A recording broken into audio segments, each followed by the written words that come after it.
Hey guys, what's up? I just wanted to update everybody on what's going on. Um, it's been a little bit longer than I wanted it to be. I just had so much going on that I kind of postponed it. So, I just want to explain. On Tuesday, I went and got a tilt table test done. And I wasn't really nervous for it because, like, you lay down and they move the bed from the flat position to all the way up, and then they'll put it to about like right there, and they'll keep you there for about a half hour.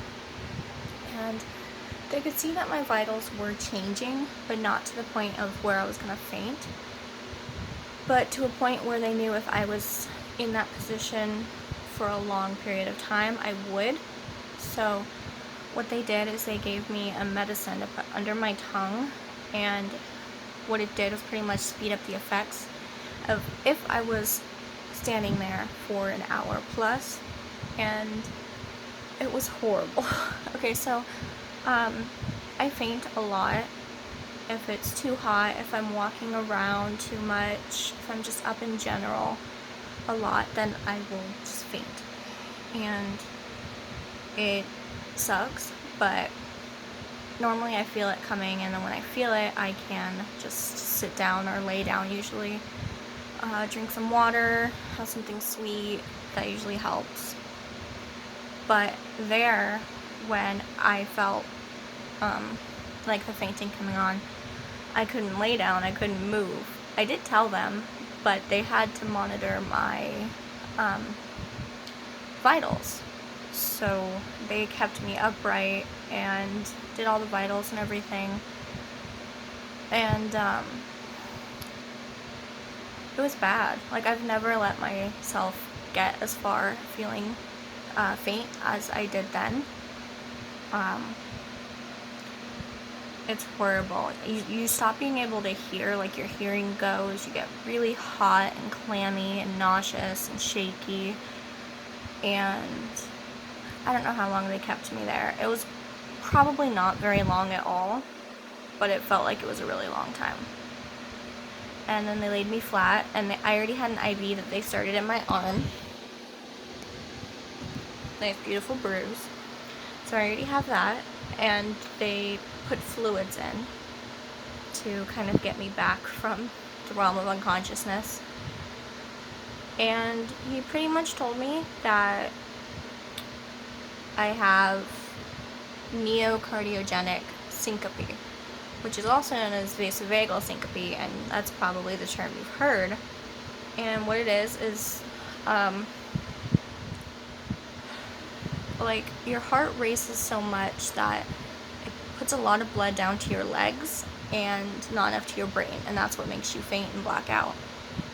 And some people this happens to if they see blood or like heat stroke kind of thing, like that's natural, but mine happens a lot, like every day. If I'm gonna be up and doing things, it's gonna happen every day.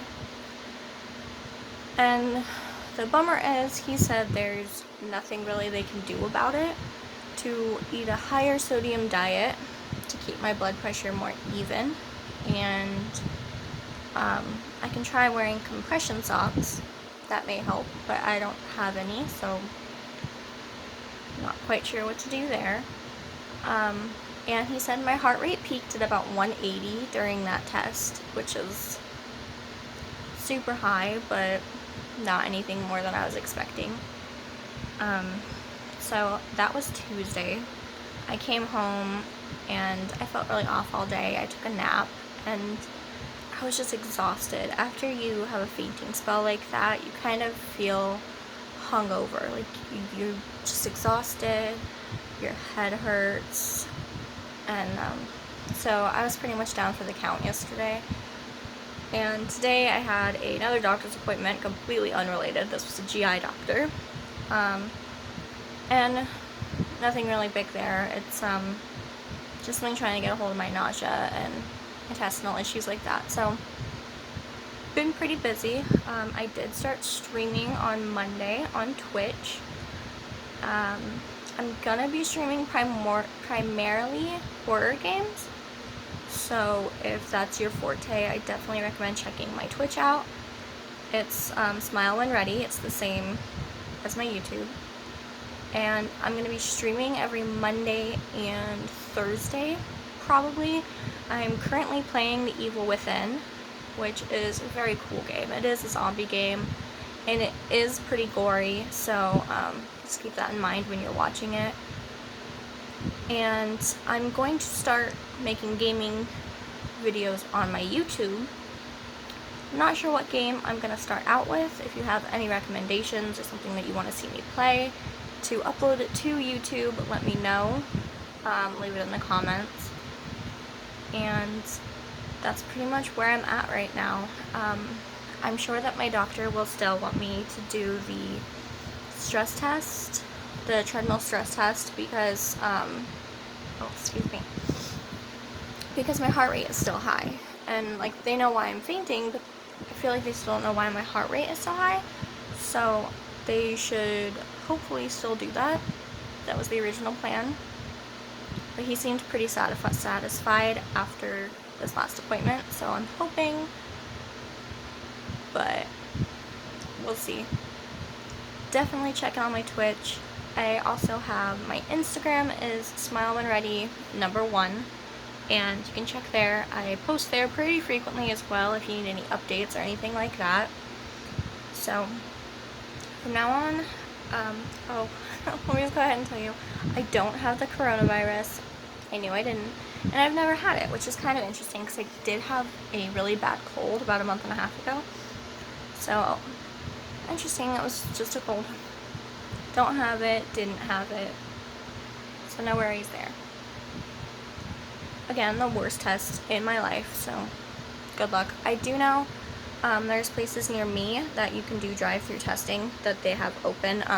A lot of mental health clinics, a lot of clinics in general, hospitals are doing like this drive-up testing. So if you think you might have it, or you need to see if you have it, if you're caring for a loved one that's older, probably, I would recommend seeing if you can find a place to get tested. So definitely check that out. It does suck, but the pain subsides. It doesn't last very long. Thank you for watching, and have a great day. Bye, guys.